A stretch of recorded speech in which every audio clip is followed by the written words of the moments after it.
thoughts of Mike Steph, this marks a new beginning. Thanks for supporting a total reinvention. The soul is still here, but the vibe's a little different. Unpredictable, hide the kids and the women.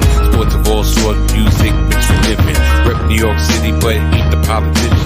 Always bring the heat, Steph bacon in the kitchen. Big shout to y'all, I appreciate the listen. Donnie put the rest, but I'm still in the best. In the world of what I do, all y'all know the rest. I live it, I breathe it, I'm the whole definition. The pinnacle, the ultimate, I'm on a new mission. The salty thoughts of Mike Steph, featuring the one and only Mike Steph, the best in the world of what he does. Tap in.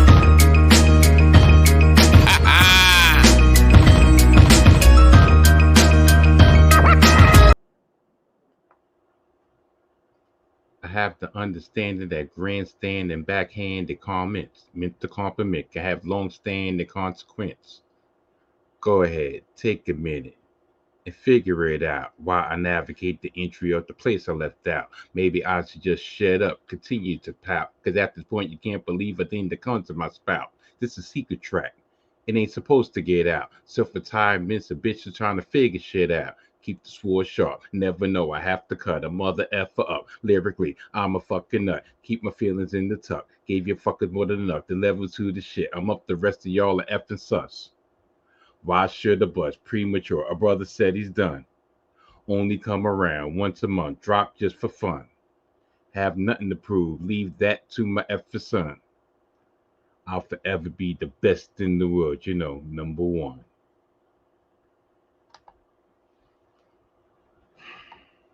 What up, people? I said, what up, people? Did y'all not hear me clearly? I said, what up, people? Welcome to another edition of the Salty Thoughts of Mike Steph podcast, featuring the one and only Mike Steph, best in what he does. Yeah, man. I'm already starting out, and my pitch is crooked, so I had to straighten it out. But you know, that's very apropos that my pitch is crooked, because my feelings are crooked. My team is crooked. Ain't nothing straight about me. Pause. Whoa.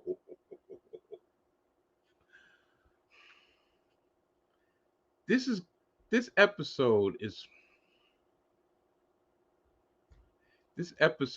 going to be more of a venting session, more of a unloading of aggravation and stress than normally is. As you can see, I am fully decked out in my New York Jets paraphernalia. And if you are a football fan,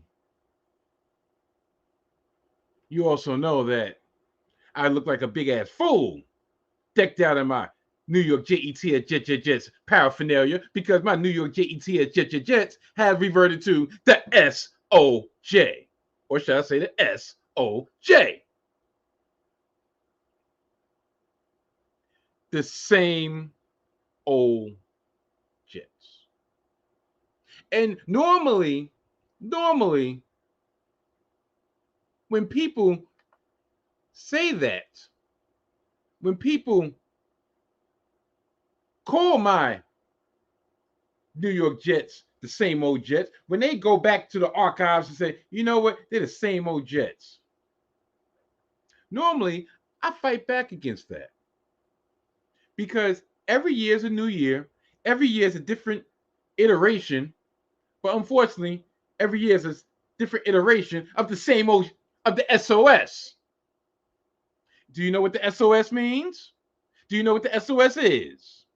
Not save our souls. No. The SOS, pardon my French, stands for the same old shit. just in different flavors. The Jets are the Baskin Robbins of the same old shit. 31 flavors. Pick one. They all taste the same, just in different colors.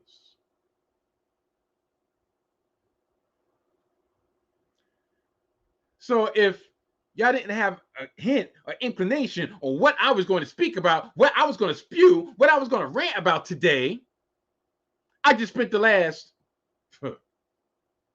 4 minutes and change letting y'all know that this, once again, will be a one topic podcast. And yes, I'm way quicker on the draw this time. 6 minutes in, intro.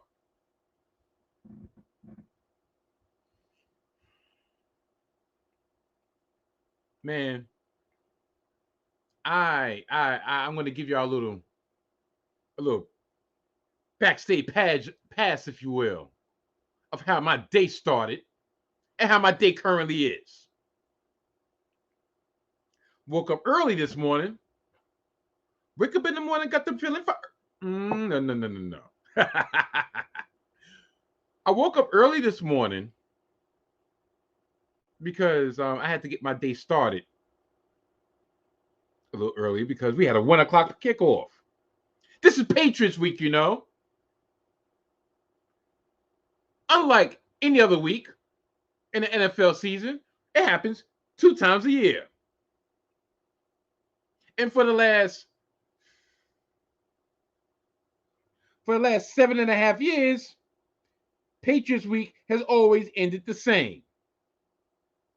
With a big fat zero, with a big fat donut, with a big fat bagel, with a big fat hole, and some people,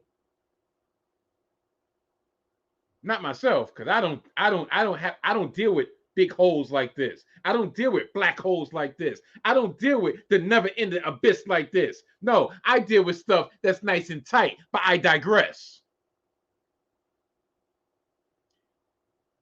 Every week, every Patriots week for the last 7.5 years has ended the same, with a loss. So this week, this Sunday, this day,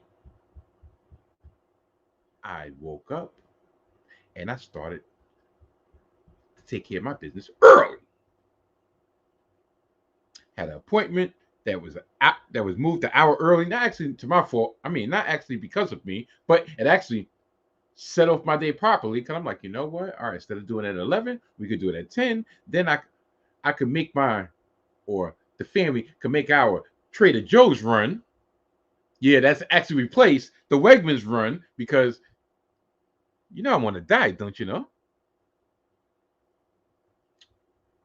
And hopefully we can be back in the house at least by kickoff.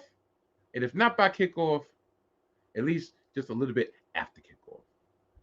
So I'm like, you know what? No problem. So went to my did my appointment. I said, okay. Then we went to Trader Joe's. I got all my stuff that I needed for the week. My baby lettuce, my bag of kale, chicken breasts galore, turkey breast galore, shrimp burgers, and some fruit, some bananas. Because being the fact I still got a sweet tooth, the one thing that I can eat that will satisfy that sweet tooth, that'll be on the healthy side, the healthy persuasion, if you will, would be bananas and grapes. And some mandarin oranges. So yeah, nobody can say that I'm dealing with this battle that I'm dealing with half cocked. Because anybody knows, matter of fact, only one person knows that I'm never half cocked. But once again, I digress. So we get back in the house. And before I was able to come upstairs, I'm listening to ESPN New York 98.7 the radio station, the radio home of the New York Jets. And they're already down 3-0. I'm like, that looks like first drive defense even resisted. Okay. It's a messy day up in the Northeast, a messy day in the Meadowlands, a messy day in Brooklyn. This is not going to be good. That 3 points might stand. They might stand on their head with that 3 points, but I got faith. Gotta have faith, faith, faith. Gotta have faith, faith, faith. So I get in. I load up the Paramount app so I can watch some streaming. And what I saw in the first half, anyway, I'll get into the game in a very few minutes. Needless to say, it ended just like the last 7 years ended. And not only that, they commence to put their hand in my chest, grab on close, grab on hard, and snatch it. The only thing that's been positive about today, actually, there's two things. One, I have a wonderful dinner waiting for me when I conclude this podcast. So this podcast will not be an hour and a half long. Not at all. Because, tell you the truth, after I do my rant, I'm gonna get the hell up out of here, and y'all gonna see my black ass next week. I have a dinner waiting for me of asparagus, grilled salmon, and chicken/shrimp fried rice. All homemade, don't you know? Made by none other than Mrs. Ooh, my wife, chef extraordinaire. The other thing that actually went in my favor, even though it didn't coincide with more coin in my pocket, is the fact that I was proven right again. One of my predictions on this past week's Hidden Gems football was half correct. And if I would have put my money where my mouth is, maybe I wouldn't have another iteration of Mike Steph done bumped his mother effing head. Yeah, that's on deck this week too. So, before I get this episode up and running,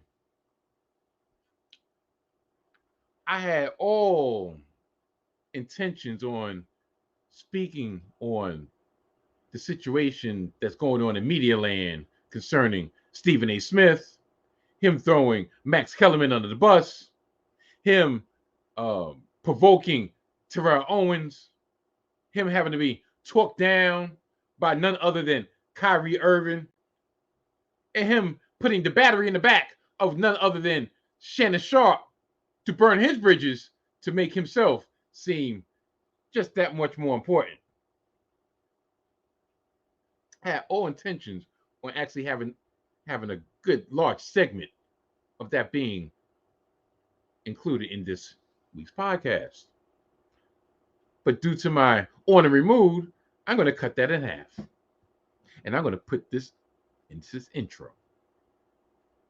And maybe I'll follow up on it next week, because Stephen A. Smith, one thing that we've grown to know about him, some shit have happened that'll put him under scrutiny. Some shit have happened that he'll be under the spotlight for. Some shit have happened that he'll have to atone for. And I'll have ample opportunity to spew my salty thoughts when it comes to his conniving ass. But what I will say is this. Matter of fact, I'm going to do something very unorthodox. We're going to take that off the screen right now, so I can talk about Stephen A. Smith unfiltered. This past week has been the blowback from his controversial interview with none other than Joe Button on the Joe Button podcast, in which he brought up 2-year-old shit in order to big himself up and to shit on his former partner, Max Kellerman. Pretty much saying that, yes, he was responsible for the removal of Max Kellerman from First Take. Yes, it was in fact the fact that he did not want to be on the same show as Max Kellerman anymore. He did not want to be partners with him anymore. That it was nothing personal, but he did not care for him so much. And his reasoning behind it was, well, Max wasn't bringing to the table what I needed. And part of the reason that happened was Max Kellerman was neither a journalist nor a former athlete.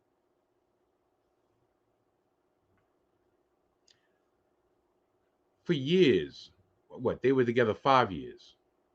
And for years, Stephen A. Smith on camera allowed his misunderstanding of what he was getting when he decided to reach out for Max Kellerman to come on the show. That misunderstanding turned into disrespect. And for at least the latter 2 to 3 years of their partnership, there was outward disrespect on screen. And he allowed numerous guests to come on and join in with the disrespect with your colleague. But fine. Some business relationships don't work out. Sometimes there's hard feelings. Sometimes you part amicably. And it is what it is. One thing that hasn't been discussed ad nauseum or discussed at all, to tell you the truth, is the fact that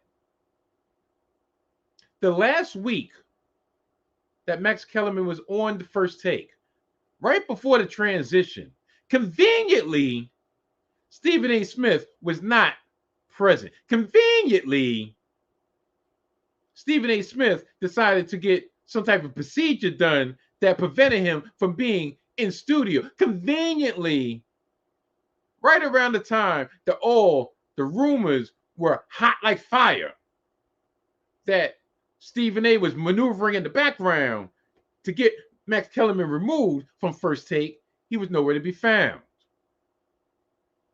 which to me was a punk ass move. I give Stephen A. credit in most respects because of this. If other outlets say they have a problem with him, he's the first one, or he usually goes and says, look, we can, if you want to criticize me on the air, then we can discuss this on air. I will come on your platform. But then the more I think about it, the more I realize, no, that's more of a technique to put the spotlight, to put himself more in the spotlight, to put himself more in the news cycle, if you will. So this so-called, I'm a stand-up dude. No, I don't run for nothing. Okay. In front of the camera. But does everybody know what happened behind the camera? But that, to me, that was one thing that hasn't been mentioned this last couple of weeks. And I'm sorry, this is just really irritating me.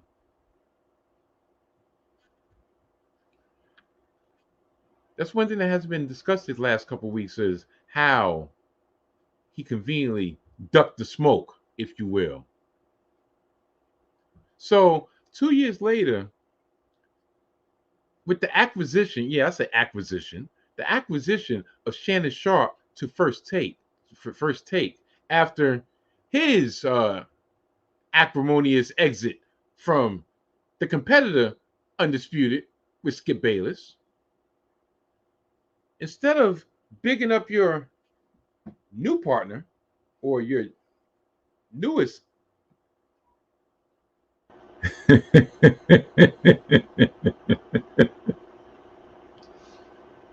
I know y'all probably like, hold on, he was just in the middle of a thought, and now all of a sudden he laughing. Magic, magic, magic. No, tell you the truth. Um, to be fully transparent, um, my granddaughter just called in the middle of me recording, and what I'm going to do, I'm going to say, yo, I'm going to call you back. No, I'm going to pause this, and being the fact that I just got so preoccupied, well, why wouldn't I? I really kind of forgot exactly where I left off. I know I was talking about Stephen A.Smith, and I know I was talking about he was a grimy dude. But at the end of the day, it boils down to this. 2 years later, he's talking about Max Kellerman. Never mind about the fact that Max Kellerman got let go by ESPN. Okay. Yes, he is still collecting because he's still under contract. But all the slander he's putting out there that, he's not a journalist. He wasn't doing what he was asked. The Q rating that I did the research and the Q rating and people knew me and it was like I was doing the show for both of us and all that. All because you on top now. Do you not realize that if he gave a fuck, and I doubt he does, do you not realize that you putting all the slander on that man's name will make the next assignment, the next job, the next contract negotiating that much harder for him going forward if he chooses to do so? See, people like Stephen A are the people I don't like because everybody started from somewhere. I remember when Stephen A was just a loud nigga that used to be on, that used to come on ESPN for their basketball takes, looking like Calvin from Paid in Full, looking like Kermit. Kermit, Kermit, yeah, Kermit. I remember back then. I remember when he got let go because he tried to do the late night talk show or ESPN, ESPN2 to be exact. Quite frankly, that shit flopped. They got him to fuck up out of there. Then he had to grind again, go back to his roots, go back to the newspaper, the Philadelphia Examiner, I believe, if I'm mistaken. He had to do radio in Philly. And then he got back on the radar, and ESPN hired him back radio only until his white knight came and scooped him up for potential obscurity. And then when he started feeling himself, well, matter of fact, then when he started getting up in stature, start feeling himself. Do you ever see First Take? The way, yeah, he says it in a joking manner, but you know he's dead serious. The way he be trying to critique people on the way they dress, like Damian Woody. Yeah, that's his brother. Yo, that's my brother. He comes up and he's talking about, yeah, yo, how you coming on my show and you don't got a tie on? How you coming on my show? I didn't know it was Dress Down Friday. How he gets on Dan Orlovsky about how cheap he is, or how frugal he is, or yo, you gonna really let your wife and kids be in coach? Yeah, it says it's said as a joke. It's said in jest. But even if the person's taking it as a joke, to me, that's just showing, damn, the money really got to you, huh? You don't forgot where you like. I don't knock anything about his hustle. Tell you the truth, if I had the hustle he had, maybe I'd be in a different lot in life. But I don't get it. But at the end of the day, for him to put dirt on Mac's name 2 years later, for him to still feel a way about T.O. saying, damn, damn, Stephen A. Yo, you which guy at this point in time, blacks Matt act seem blacker than you.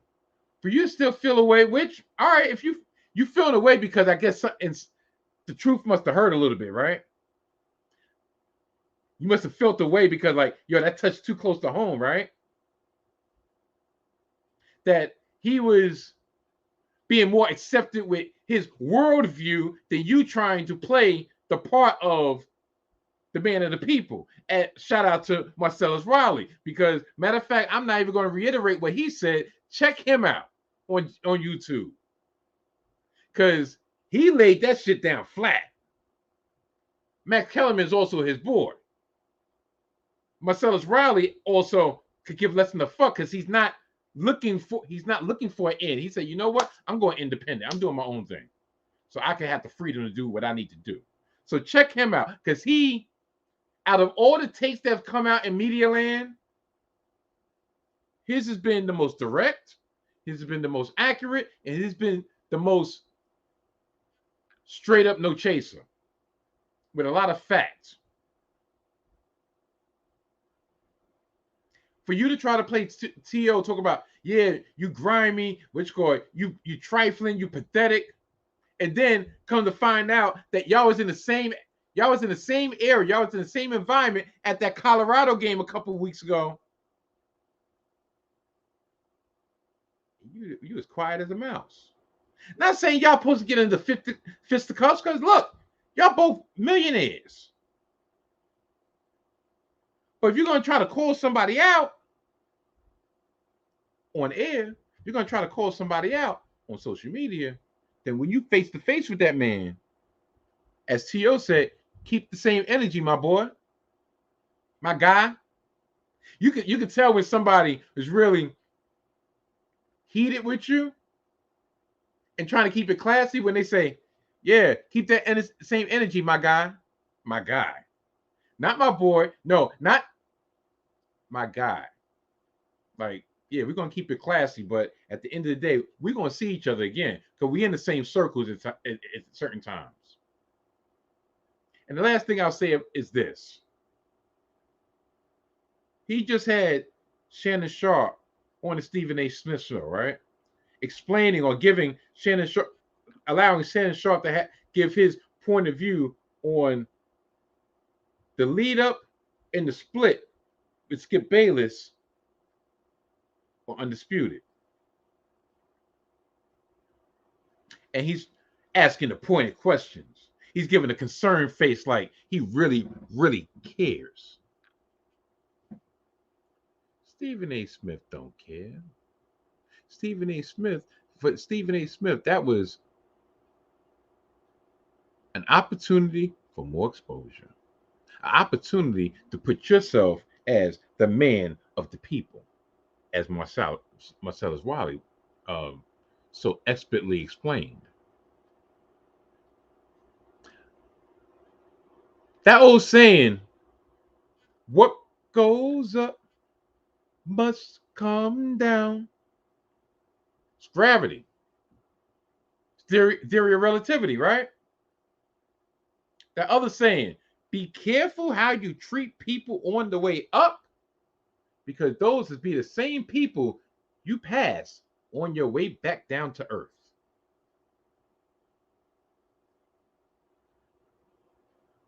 And being the fact that he's been such a public figure over the last 15 to 20 years, last 10 years more specifically, he's on Front Street more than he might realize.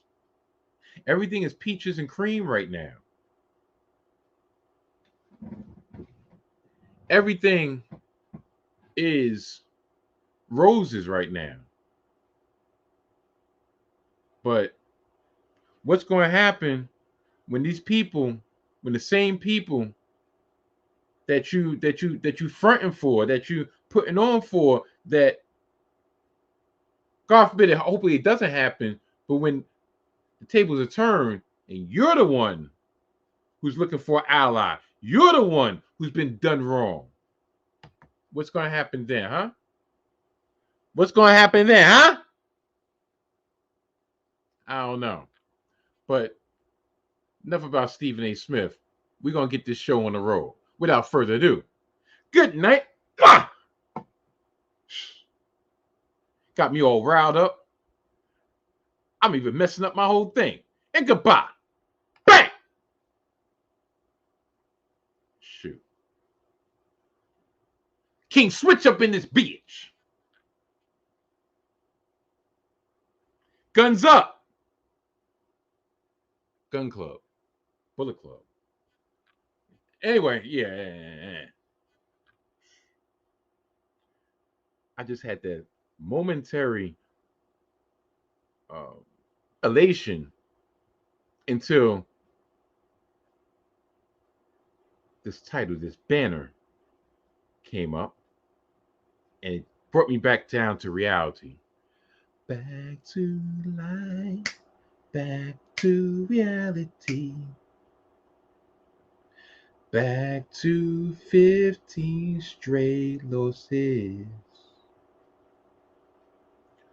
What do we do now? How do we rebound?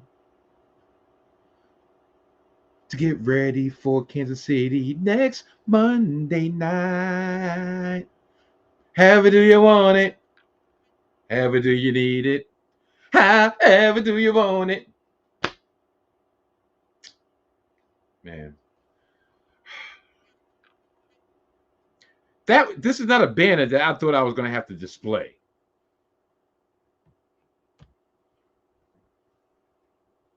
I don't even have a really retort to anybody who looks at the Jets 1-2 record through 3 games and say, yeah, you talking all that shit, right? How you feel now? How you like me now? I really can't say much. I have to take my medicine. I have to take my big tablespoon of Buckley's, my big tablespoon of Robitussin, Motussin,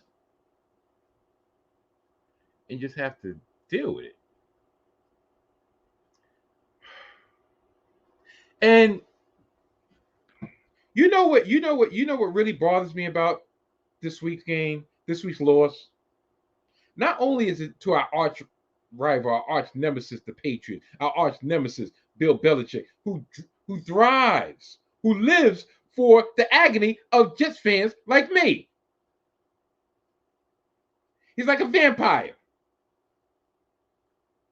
He thrives off. Matter of fact, you know what he is?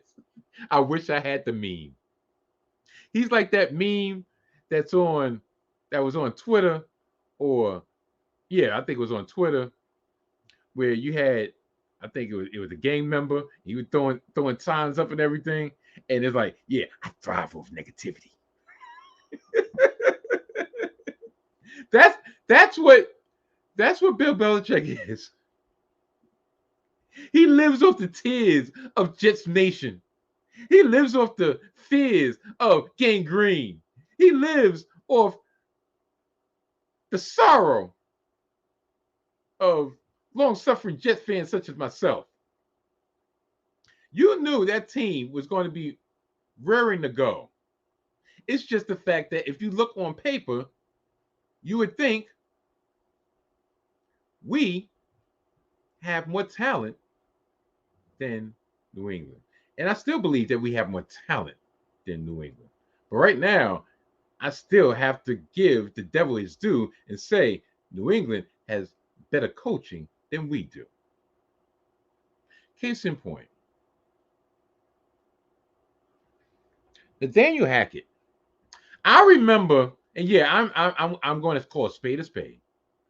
Last year, when Nathaniel Hackett was named the coach of the Denver Broncos, I remember I was laughing at that move because I remember that Nathaniel Hackett is the son of Paul Hackett, one of the pioneers, if you will, or what aptly named, well, what aptly described, one of the proprietors, one of the originators of the West Coast offense. What are the disciples of Bill Walsh, right? I remember we had Paul Hackett as our offensive coordinator way back in the days, back in the 90s. And you know what he was famous for? The Chuck and Duck. You know what he was famous for? 3 yards and a cloud of dust. You know what he was famous for? Throwing matter of fact, coming up with a 5-yard pass pattern on 3rd and 8. And I was like, well, you know, when Denver showed itself to be inept the first couple weeks, especially the first game of the season on that Monday night against Geno Smith, they wrote me off and never right back. Yeah, Mr. Him. I was like, well, what do you expect? The fucking Hackett.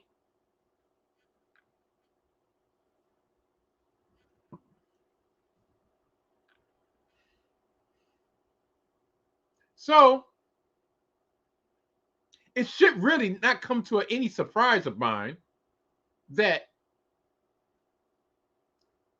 we're still coming up with those same problems that have been predated damn near 30 years ago from your fucking pops.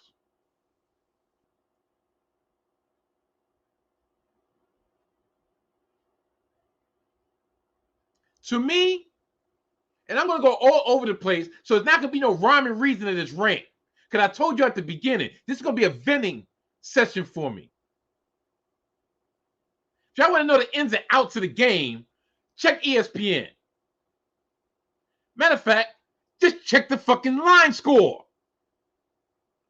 So all your favorite apps, Yahoo Sports, ESPN, Bleacher Report, the whole nine.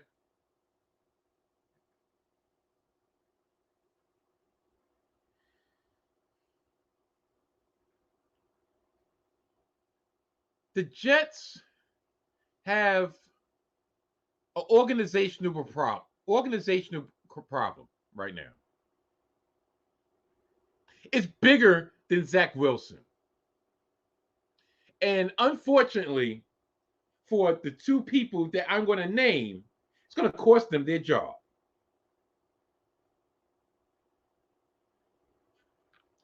Robert Saleh and Joe Douglas. Joe Douglas has been here. Remember, he's been here since the Adam Gase days. That means this is what, going on his 4th year? Now, for everything, and I've always been a believer in Joe we trust. But for all of his strengths, you know what our glaring weakness is? You know what our glaring weakness is? And it's a weakness that actually has us in this situation that we're currently in, with Zach Wilson being the quarterback of our New York Jets.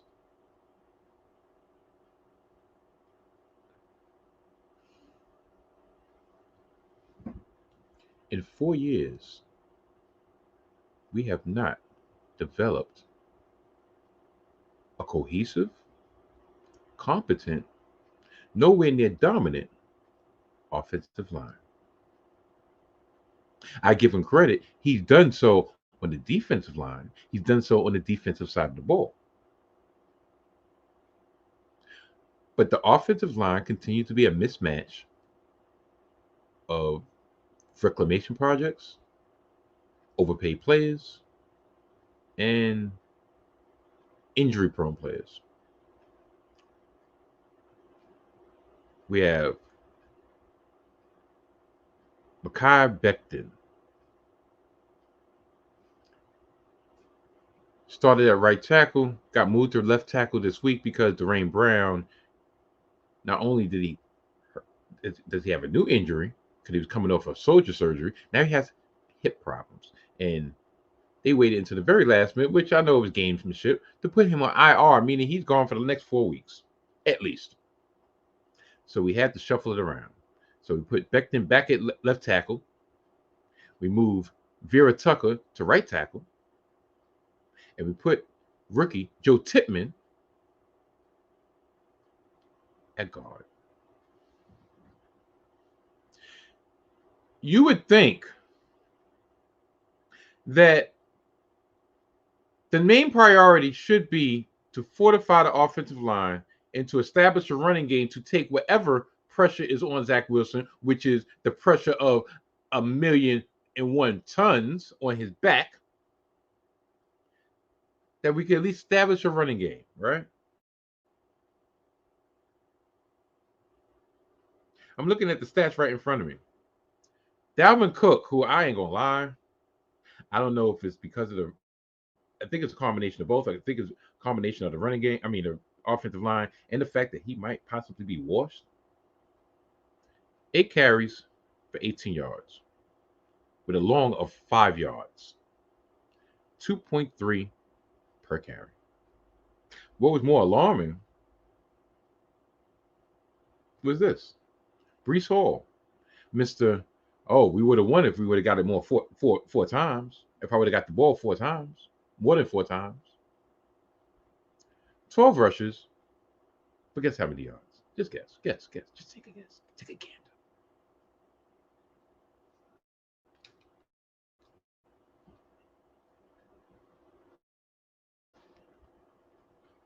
Did you say 18 yards? That would be correct. Ding, ding, ding, ding, ding, ding, ding, ding, ding.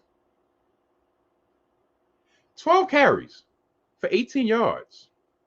Not only that, you know how many yards per carry he had?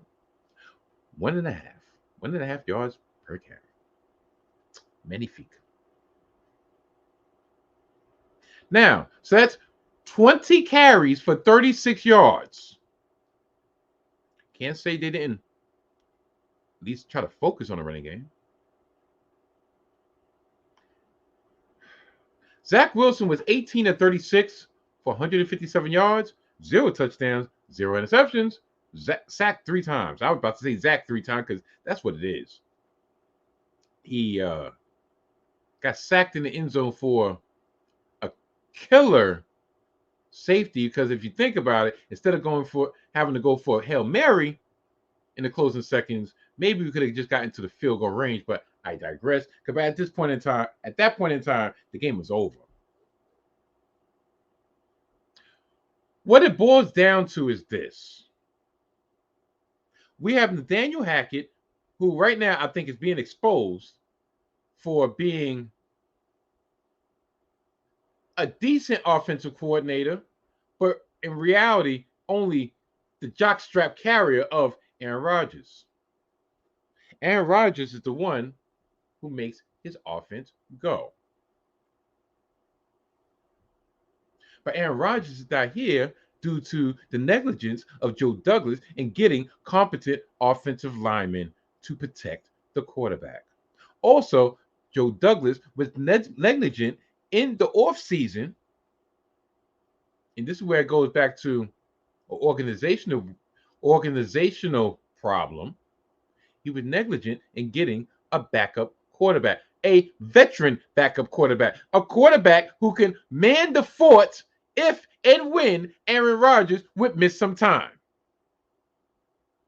We didn't expect it to be 4 snaps into the regular season, but then at the same time, we are New York Jets fans, and we should learn to expect the worst. Worst case possible outcome is always option number 1.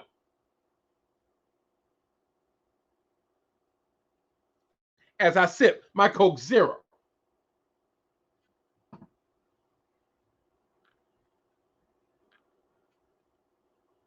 We have Boyle as our backup. Not only is that bad enough, Aaron Rodgers has been out, like I said, since the 4th snap. Do you know we still haven't signed a quarterback yet? And I'm not talking about a quarterback to immediately replace Zach Wilson, but Zach Wilson has proved himself to be injury prone as well. We're down to 2 quarterbacks on the roster.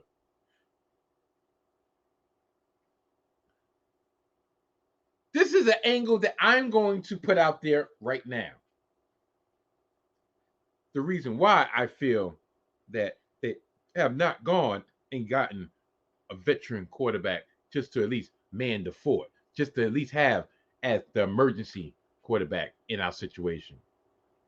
It's twofold. One, the fragile psyche of Zach Wilson, of matter of fact, it has to be coming from above that they don't want anybody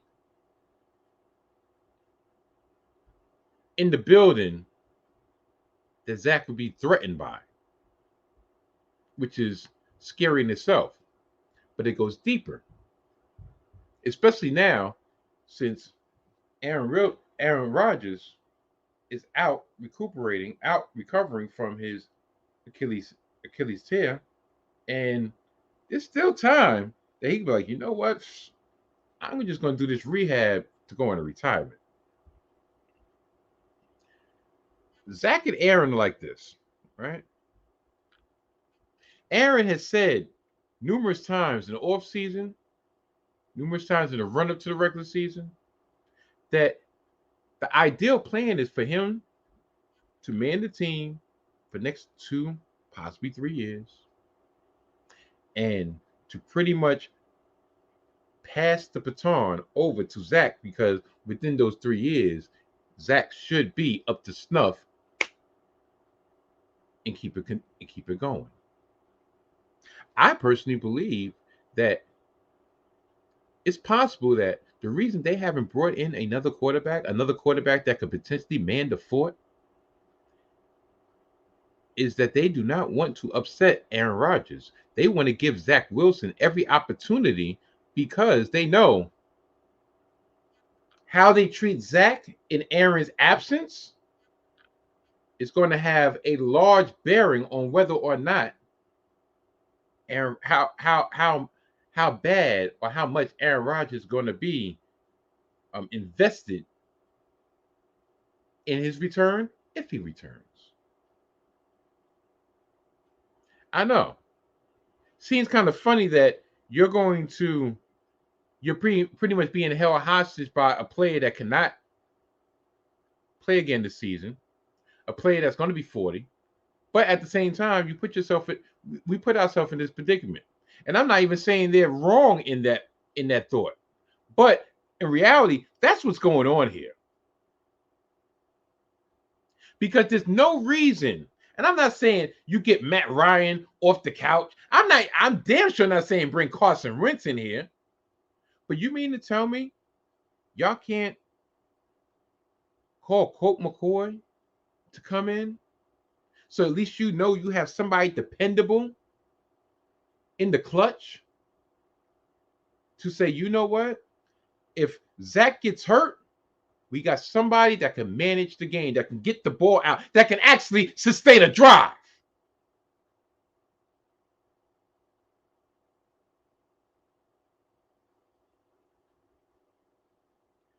You saw it on this past Sunday. You saw it on the sideline. They can say whatever the fuck they want to say, but the cracks are showing. Michael Carter was going at it with a coach on the sideline in such a demonstrative way that I've never seen in his 3 years as a New York Jet. Garrett Wilson, to his credit, you can see him trying to be a good teammate, him trying to support Zach Wilson, but it's driving him crazy that in 3 games, 3 games this season,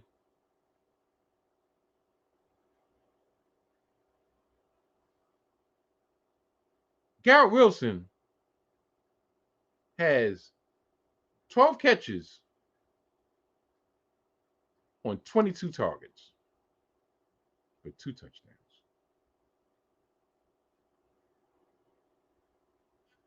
You can see there's times he's running patterns and he's like, I know I could have got the ball.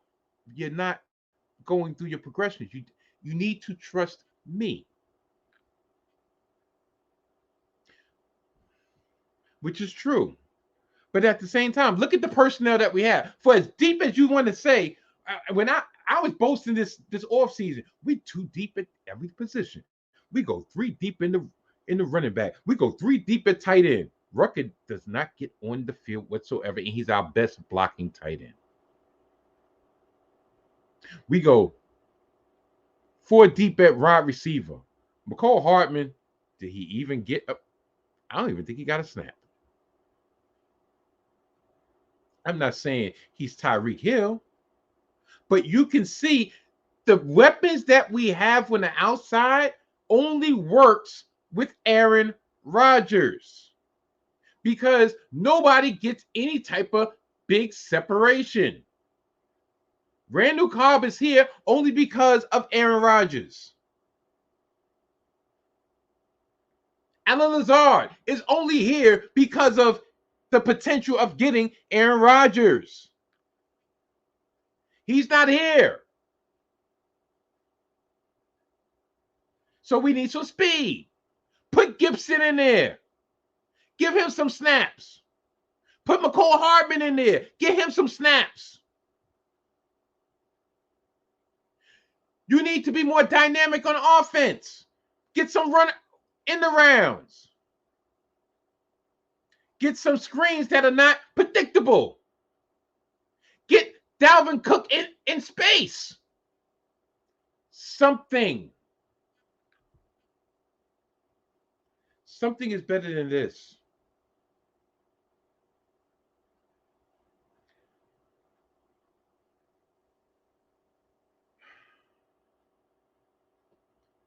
And people want to give the defense, let the defense off the hook.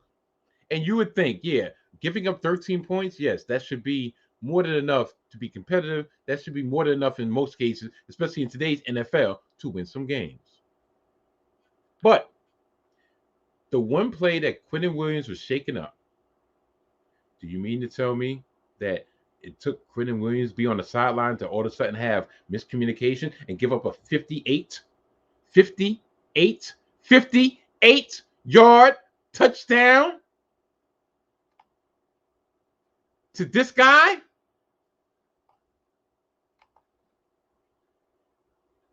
Him, 86, Brown.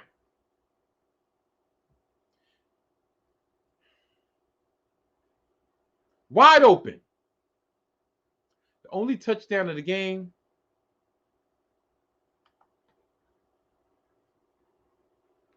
And that was due to a busted coverage, which usually happens at least once a game when it comes to my New York Jets. Remember last year, 4th and short against the Lions, we were still in playoff contention, and they get a busted coverage, and the Lions romp their way into a win in which the defense played their heart out, but all it takes is one play. And once again, it took one play. For all the woe is me when it comes to the defense, this defense allowed washed up Ezekiel Elliott 16 rushes for 80 yards, 5 yards a carry. They allow 157 yards on the ground to New England. Such a dynamic offense. The same offense that the Miami Dolphins were able to keep intact, keep in check. Don't get me started about the Dolphins. I ain't going to talk about them. I will not utter the score that they put up this week on this platform. Catch me on Thursday. And if I can avoid talking about them on Thursday, guess what? I will.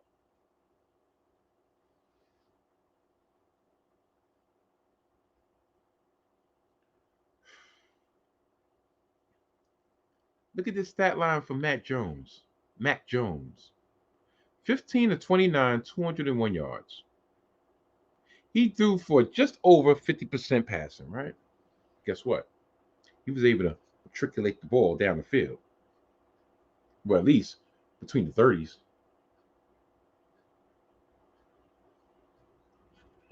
Do you know it took until the third quarter Matter of fact, dare I say, the fourth quarter for any team to actually get into the red zone, even though we were down 13-3, it took for us to get into the red zone in with 5 minutes remaining in the fourth quarter for any team to get into the red zone. Ain't that a bitch? And this is a game that we lost. A lot of people in the media sphere were saying this was going to be a referendum on the Jets season. If we can't beat the Patriots, we're looking at a long season. And unfortunately, I agree. We're looking at a very long season right now because the cracks are showing. The 85 Bears, the 85 Bear defense, we are not. And I knew it as soon as that quote came out from DJ Reed. Yeah, we have a potential to be the 85 Bears.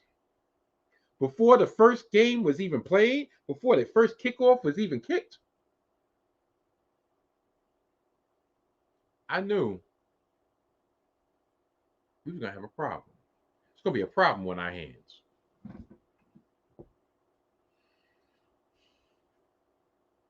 Next week, like I said, here comes football. Here comes football.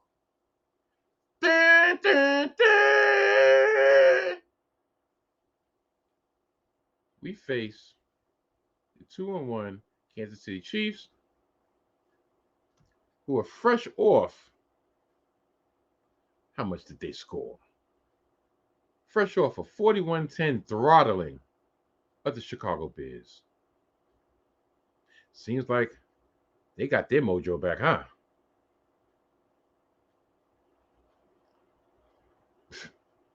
Not only that, they were actually dominant on the ground.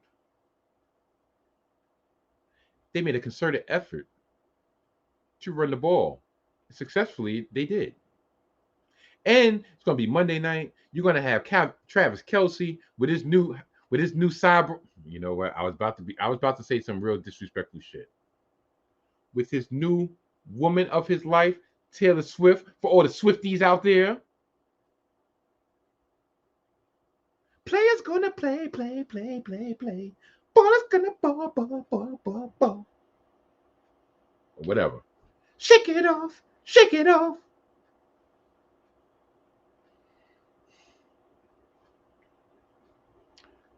You don't think they're gonna try to put a show on in the Big Apple? Or should I say the shadow of the Big Apple? You don't think they're gonna try to really put us in the dirt? I don't. I swear. I was in Trader Joe's today, like I said, just like this, because I ain't gonna lie, I'm a glutton for punishment when it comes to this. I just be asking for it, right? I just be asking for it. Broke it out today. It's first day I've worn this sweater. Mattress too. Yeah. Anyway. And one of the guys that was stocking up his Trader Joe's like, yo, hope Zach could do the damn thing today. I'm like, yeah. Like, yeah, you know, it sucks for Aaron Rodgers. Yeah, I know. Yeah, which way you think we got a chance? Hopefully. Even the cashier wasn't as friendly as the one we had last time, but nevertheless, he was like, "Hey, good luck. What time is the kickoff?" I'm like, 1:00 kickoff, baby. That's why we're getting the fuck up out of here right now. Thank you for allowing me to be a patron to your fine establishment. To rush home to see this Drek.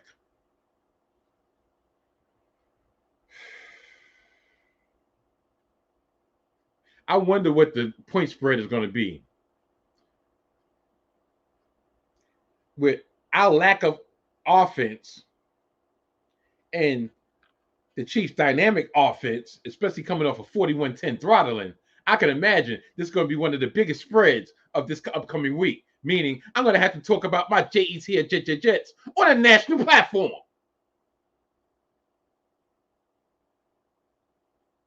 Am I going to be as arrogant as I normally am? Am I going to be as verbose as I normally am? Am I going to be as outlandish as I normally am when it comes to my JET at Jets? It's only one way to find out, and that's to tune in this Thursday on another splendid edition of Hidden Gems Football, which I'll talk about in a little bit. But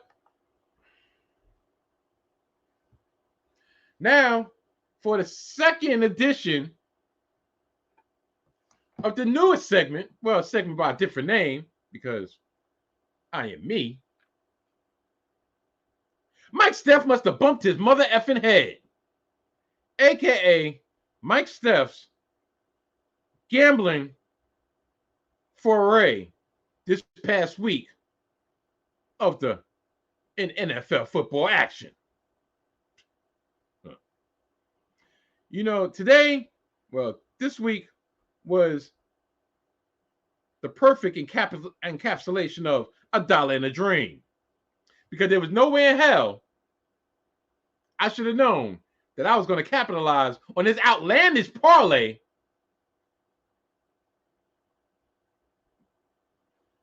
that I devised, that I broke. I had an 8-leg parlay. And I told myself this year, especially this year, you know what? I know the old saying, go hard or go home, but I'm like, you know what? I've been on a kind of a losing streak. And you know what? I need to piecemeal it. I need to be a game manager. Maybe 3-leg parlays, maybe take the little bit, keep it moving. But being the fact I was trying to empty out my account of FanDuel because fuck FanDuel, I said, you know what? I'm going to do this parlay, and maybe if I hit, guess what, baby? You might not be seeing this face at a local train station near you. Did I just say that? Yes, I did. Swiping, of course. So I had an 8-leg parlay.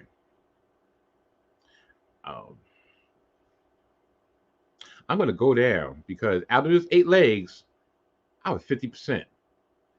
Out of those 50%, out of that 50%, I want to say 2, I could have definitely, I was kind of persuaded by watching other gambling experts, which was my first mistake. I should have just went with my gut. And 1, I went with my heart instead of my gut. And tell you the truth, once my New York Jets at Jets, that's right, I bet on my own damn team. Once they lost, it really didn't matter how close I came. But before I get into that, the one thing I did say I was going to toot my own horn, toot about, was the fact that I actually was correct on one thing. And this is a little promo. So, yeah, check it out. Those the Jets last week, the cover the spread, and it was 9.5.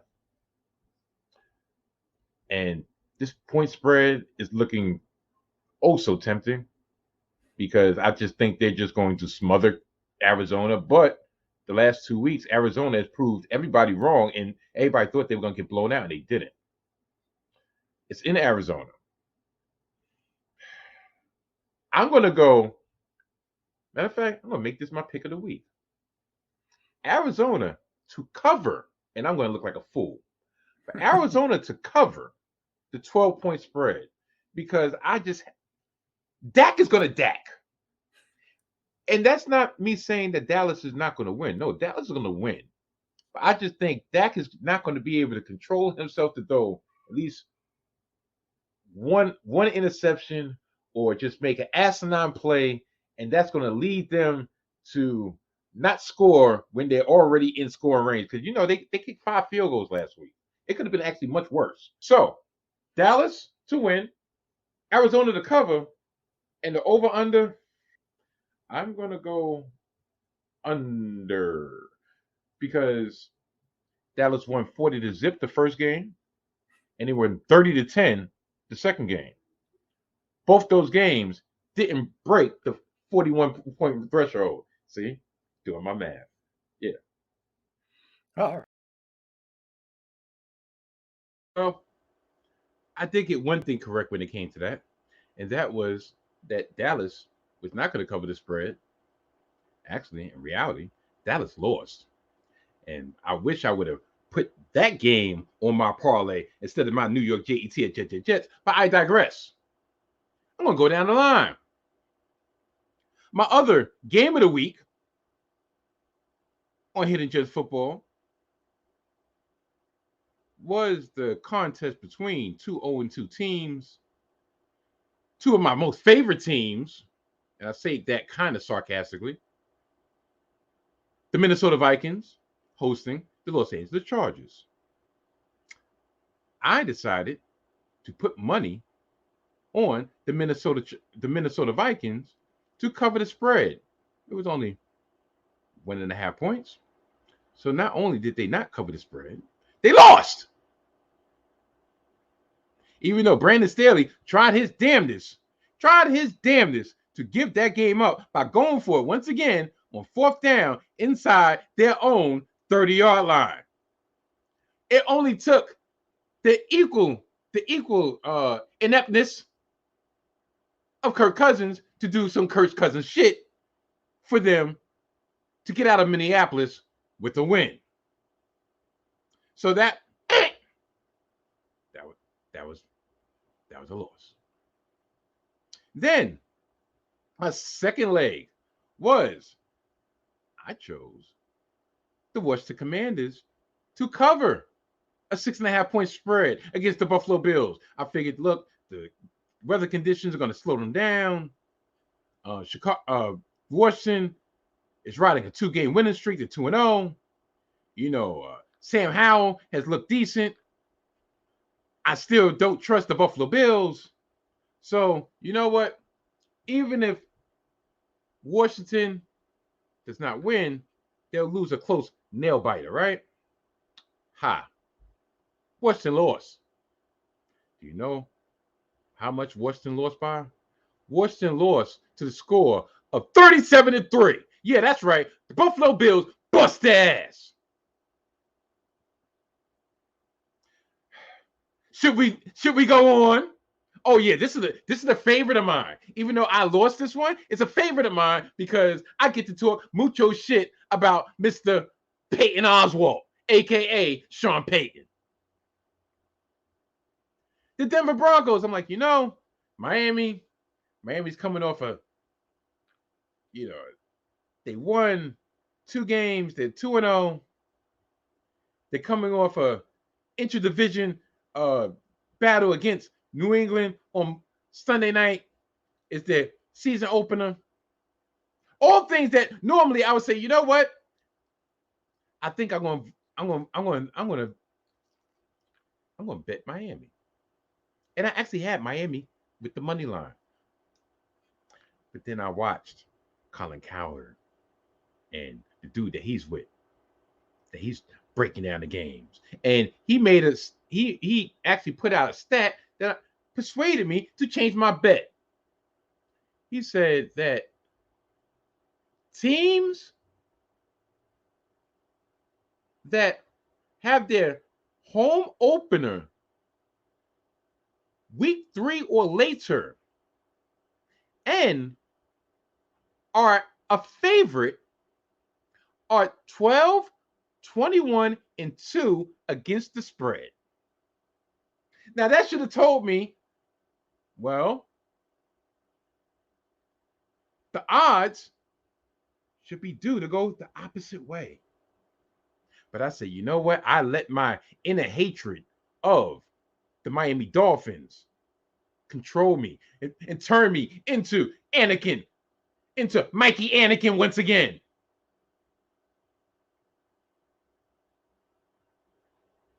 And I said, you know what? Against my better judgment, I think I could see the Broncos keeping it close. They got a good defense.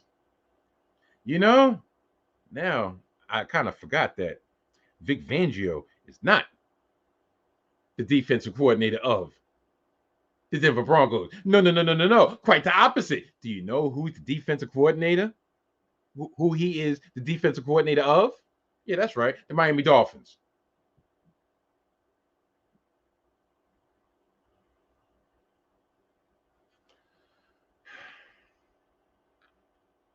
But once again, I'm thinking like, still, you got Russell Wilson.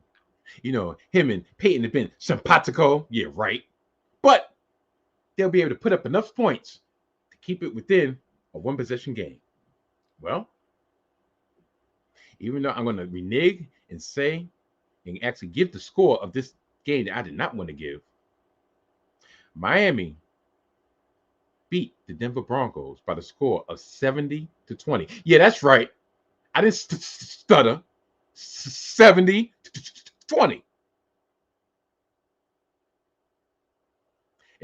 And Mike McDonald actually showed mercy, so be it, by eschewing the field goal with time running out that could have gave him the NFL all-time scoring record and took a knee. The only glee I have on this game is the fact that somebody hung 70 on Sean Payton. You see what happened, Sean Payton? You see what happened when you don't mind your fucking business? It's just a shame that it took my arch-nemesis, the Miami Dolphins, to put you in your place. Shall I go on? Now we start getting into the wins. And as much as I would love to talk mucho sugar honey iced tea about this team that was on the losing side of this bet, I will refrain from doing that because, first and foremost, it's a team rooted for by a family member. Not only a family member, but a family member that actually came and checked on, that hollered at me when I was in my time of need, when I was in mourning in the immediate aftermath of Aaron Rodgers tearing his Achilles. So I would just say this. Detroit, I had Detroit covering 3 points, and Detroit covered. Not only did they cover, but they beat the Atlanta Falcons 20-6. I will go on. Like I said, no slander today. Maybe later on. Maybe if we ever catch up, because look, y'all 2-1. We're 1-2, and we look like pure T shit. So you already know about my Jets. Yeah, I bet money line like a freaking fool. But then I ended on a three game winning streak, and if I would have just bet these 3 games, maybe I would have put some coin on. Indianapolis. Something told me that Indianapolis was going to cover that spread. So I put some coin on it. And not only did they cover the 8.5 points against the Baltimore Ravens, no, they went into Baltimore, they went into B-more, and they handled their business. And they beat Baltimore overtime by the score of 22-19. Then Seattle put a licking on Carolina, and I had Seattle for the money line. And they won 37-27 over Carolina. And then the one big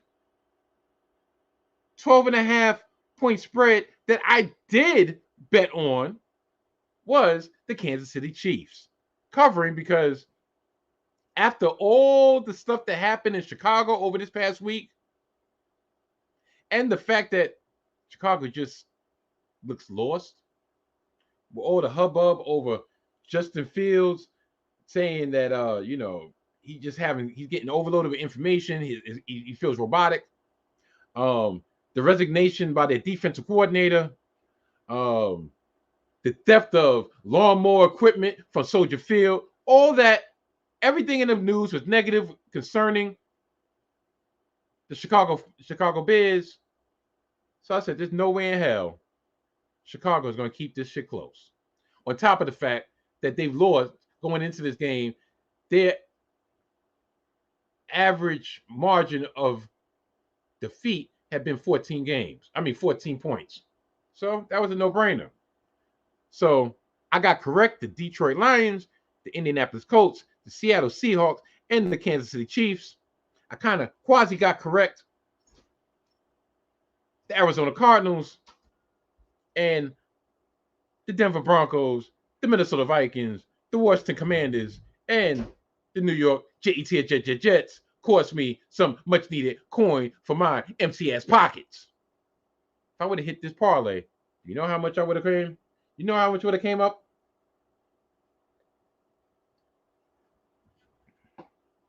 $2,200 off a $10 bet.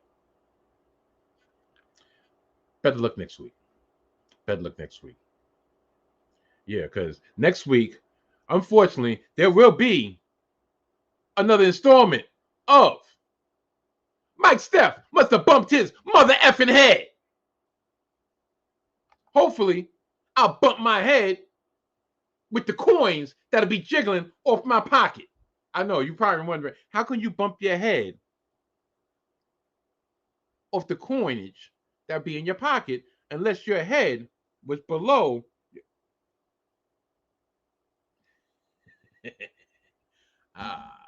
Yeah. I think I'm going to leave that one alone.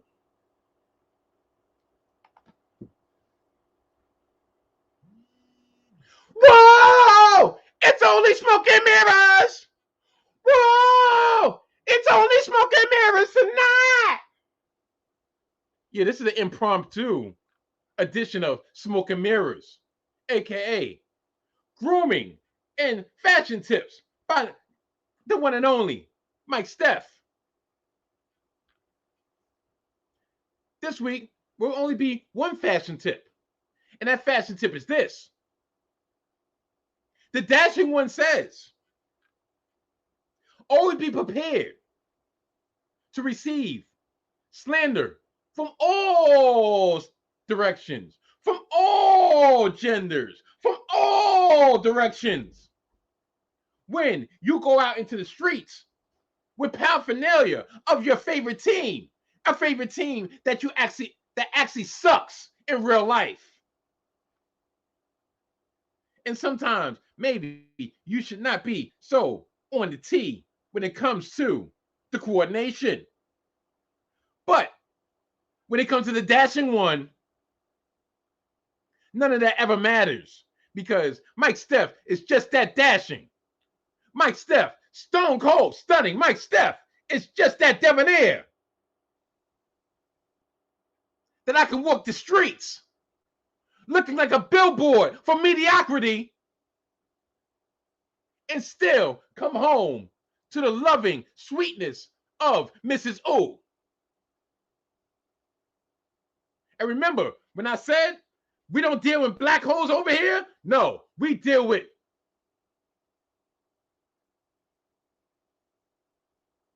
tightness, elasticity, togetherness. And that has been this week's Smoke and Mirrors. Whoa! It's only Smoke and Mirrors! Whoa! It's only Smoke and Mirrors tonight!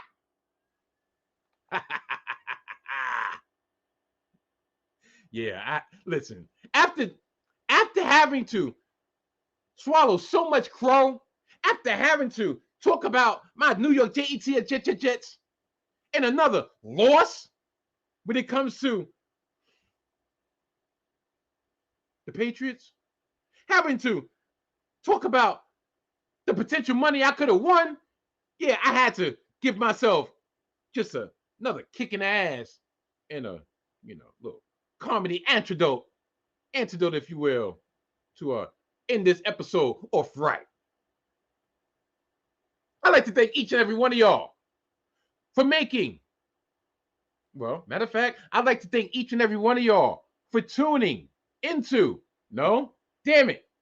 Oh, yes. And that brings us to the end of another edition of the Salty Daughter Mike Steph podcast. Yeah, that's it. I'd like to thank each and every one of y'all for making me and this here podcast the one that you choose to view and the one that you choose to listen to. Next week will be more of the same. Well, at least with the podcast. Hopefully, it will not be more of the same of my New York Jets and Jets, SUCKKKK, sucking, sucking, sucking. But probably will be. Matter of fact, while we're at it, I'm going to tell y'all this. Next week, edition of the Salty Thoughts of Mike Steph podcast will be dropping on Tuesday night. Well, early Tuesday morning, late Monday night, due to the Monday night football game that my New York Jets are going to partake in. So I will have, might as well say, an immediate reaction, if you will. Will I go live? Oh, hell no. But check me out next late Monday night, early Tuesday morning. But if you can't wait to check me out late Monday night, early Tuesday morning next week, you know what you can do? You can actually check me out this Thursday. You know why? You can check me out this Thursday because this Thursday it's another edition of Hidden Gems Football, hosted by the Mojo King and myself, Mike Steph. New episodes drop every Thursday on the YouTube page of the 19 Media Group and that's right, all streaming platforms wherever podcasts are available. And while you're at it, you can check out the Salty Thoughts of Mike Steph podcast available on the following platforms: Spotify, Apple Podcasts, and Google Podcasts. New episodes drop on Wednesday. Yes, the mothership, the flagship, if you will, the audio version of the Salty Thoughts of Mike Steph drop on Wednesdays. You can check at Mike Stephens __ on X, at Mike _ Steph on Instagram, and at Mike Steph _ on TikTok. Yes. With all that out the way, it's usually time for me to bid y'all adieu. Right? Right. But I want to give y'all just a little extra taste of what to expect on every week on Hidden Gems Football. Ceiling. Take it away. That's what it really boils down to. Now, you know who the glass ceiling is on the Chargers? Brandon Staley. Do you know? I didn't realize that the year that they hired Brandon Staley, they interviewed Brian Dable, and they chose Brandon Staley over Brian Dable. Do you know? Or this is how I feel: if they would have got rid of Brandon Staley after last offseason, after that debacle, maybe Sean Payton would be in L.A. instead of Denver. Could you mean to tell me Sean Payton wouldn't love to have Justin Herbert over washed up Wilson? Let's ride. I don't know.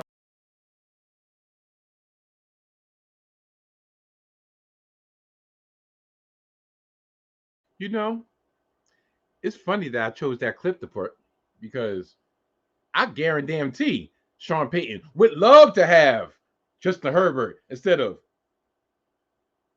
washed up Wilson. Let's ride. Especially after tonight. After tonight's ass whooping. But yeah. So, like I said, with all that being said and done, I'm going to get out of here because even though I was trying not to do 90-minute mark, I'm close to it. So, y'all know anytime I'm trying to cut this shit short, you know, I always got to strengthen it out. I got to lengthen it out. I got to get it larger. I got to get it longer. Pause. Yeah, let me get out of here. So until next week.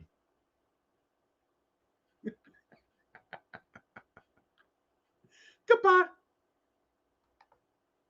Oh, one last thing. Yeah, gotcha, right?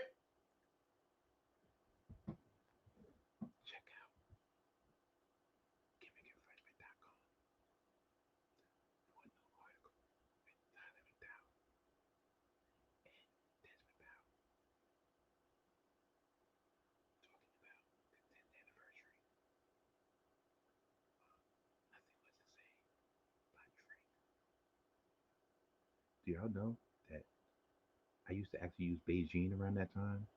and my face actually looked like the album cover of it was never the same, or nothing is the same, or whatever the hell the name of it. But regardless, it's not about me. It's about checking out